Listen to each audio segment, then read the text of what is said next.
I picked the hottest day of the year to hang stands for sure, but we're getting some put in today. We've got about 4 in now, and I think we'll get at least 3 or 4 more in before the end of the day. And just wanted to take a second and show you one of the cool setups we built in this farm. This is about, believe it or not, about an 8-foot deep hole. We dug it out with an excavator and then slid down in with a bobcat. One of the cool things that we do for the landowners is, instead of just having an open water hole, we make these deer come in at a certain angle so that they make a nice broadside shot.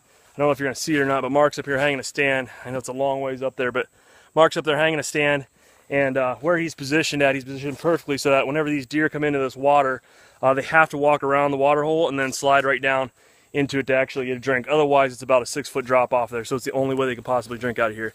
These timber plots that we carve out are absolutely killer, and this is a first-year one, and you can see, a lot of the growth that we've got in here. We planted this sometime in, I believe, early June, late May, somewhere in there.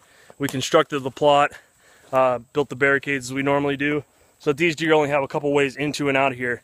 This field in particular sits just outside or inside the timber from a small island field almost, or an inlet, kind of maybe cove you would kind of call it, that wraps back into a big piece of timber along a river. And it's a phenomenal spot.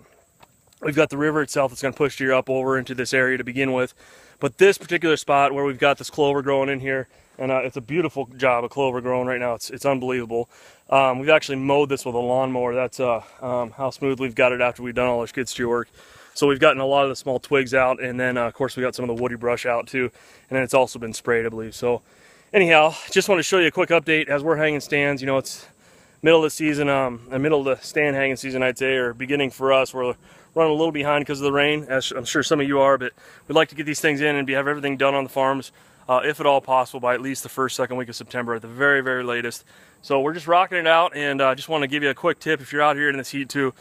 It's, I believe, around 100 degrees with the heat index, one of our guys was saying. So make sure you're drinking plenty of water. I bet I've drank, I don't know, probably a dozen bottled waters already, and I feel like I could use a dozen more. So good luck to you out there. Like I say, some helpful hints while you're hanging stands, and maybe next year, if you didn't get it done this year, you could build a few plots like this. It's not super difficult. You just got to get the right equipment. Again, you can get some of that from Nichols Equipment in Des Moines. They have the biggest skid steers. That's where we use. They've got a couple different stores, one in Ottumwa, one in Des Moines. And then you can try, obviously, some local shops too, but it's tough to get those big machines like the T250s and T300s with the tracks. So make sure you reserve yours early, because I know we already have ours for next year. Peace out and good luck.